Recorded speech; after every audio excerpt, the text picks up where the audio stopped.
I'm back another video for today. We're gonna be hitting shoulders, and yeah, make sure y'all like, comment, subscribe. We're on the 4,000 subscribers. Make sure I put that notification on so you get notified when I post. Let's talk and we're doing it. Put this work in. Let's get it. Bye. Change what you're doing and how you do it. Nothing else will change. Your biggest enemy is you. My whole book is about you battling yourself. People don't understand it's you against you. The only person that gets in your way is you. Nobody else. It's you. Here's the big challenge of life. You can have more than you've got because you can become more than you are. That's the challenge.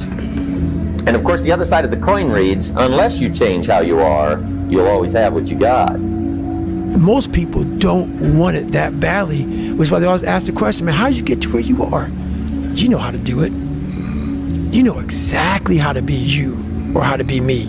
You don't want to do it. So I can't make you do it, and nor do I have the time or energy to force you into that place that I know you have to be to do it. There's no luck in this game, man. There may be a little bit of luck, but the luck happens after you bust your ass and you put yourself in that lucky situation. Luck doesn't happen. You put yourself in that situation where luck might happen. Would I be able to do it? Would I? You don't know. Until you say, yeah, you know what, I'm gonna take action. Nothing changes if nothing changes, man. And I'm not preaching at you. I just want to remind you, because I've spent a lot of time in my life sitting around wanting things to change. Fresh lemonade! Sorry, kid, I don't get paid till Friday. Just use Bridget and get up to 250. And not being able to make them change, and not thinking I could. And I wish somebody had told me that earlier sometimes. That in order for something to change, there needs to be change. It's you against you. You against you. And if you misunderstand that, you have a real problem. A real problem. I can understand you misunderstand me running down the street, shirt off. Yeah, I can get it. I get it. If you misunderstand what I'm saying right now today, the problem is you. And you don't want to fix it. Here's how to get older without getting better. Keep relearning the same lesson. If you keep making the same mistake over and over, the mistake isn't the problem. You are. There was no passion, no drive, no nothing. But I had this fire that I'm going to be somebody. And it has to be there, because on all those bad days and all those days you don't want to do shit, you have to be your own motivator, your own coach, your own trainer, your own everything. And what that means is you may have failed miserably yesterday, but you come to work, people are like, man, you just lost everything. How the hell are you just fucking damn motivated? Because this is what it takes. It's not about the shoes. It's about knowing where you're going. Not forgetting where you started. It's about having the courage to fail. Not breaking when you're broken. Laziness is something that has to do with you. You're not connected to something deep enough. You don't feel the necessity. You don't feel the devil at your heels. You don't feel the fact that you could very well die tomorrow that will impel you to get something done. There's no necessity behind it. And the human animal, the way we were created, is when we feel pressure, we feel the necessity to get things done. We can move mountains. But when that pressure, almost like a barometric pressure, releases, and we don't feel the need to get something done, we can become incredibly lazy because there's no necessity.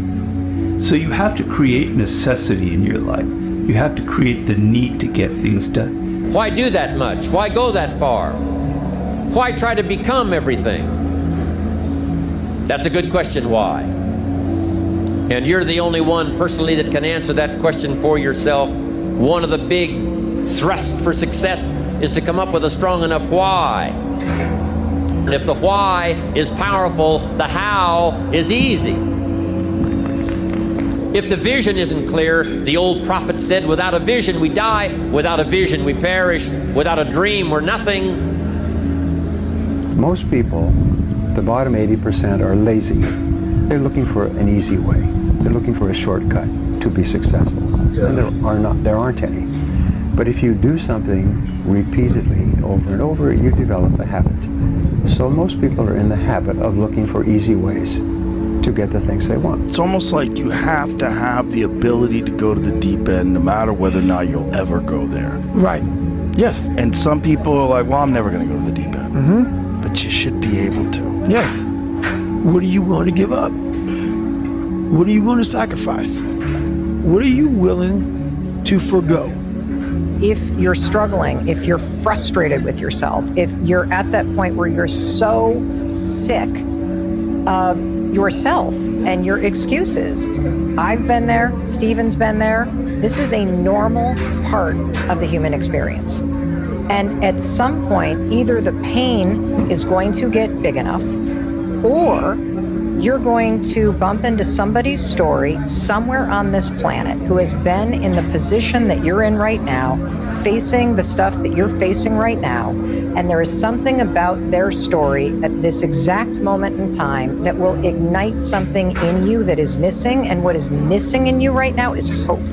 Here's to the crazy ones, the misfits, the rebels, the troublemakers, the round pegs in the square holes, the ones who see things differently. They're not fond of rules, and they have no respect for the status quo. You can quote them, disagree with them, glorify or vilify them. About the only thing you can't do is ignore them, because they change things. They push the human race forward. While some may see them as the crazy ones, we see genius. Because the people who are crazy enough to think they can change the world are the ones who do. Playing out the fear, Layla says this, and I love it, but that fear is a mile wide and an inch deep. And so it looks like this ocean that you're going to step into and drown. But as soon as you step into it, you realize it was not that deep at all, and you can keep walking through it. And I just love that visual, because a lot of times when it's like we have this anxiety around this big decision we have to make, if you actually take the step and realize that it's not death, you're not going to drown immediately. There's plenty of other steps you can take from there, even if you get a little wet. You have to be open-minded to the possibilities that I can do this. Once you shut your mind down to the possibility that it can be achieved, there's no way it can happen. Is there advice you can give to young kids that are living through a situation of any sort, a tough life? Try to find a thing that you really enjoy. Try to find a thing that you're passionate about. Everybody thinks they're a loser. Every young person thinks they're a loser. At least a young person in the situation I was at. Like, I didn't know I wasn't a loser until I started winning, until I started doing martial arts. Martial arts taught me that, like, I could get better at stuff. That I wasn't really a loser. I want to maximize what I can. I want to be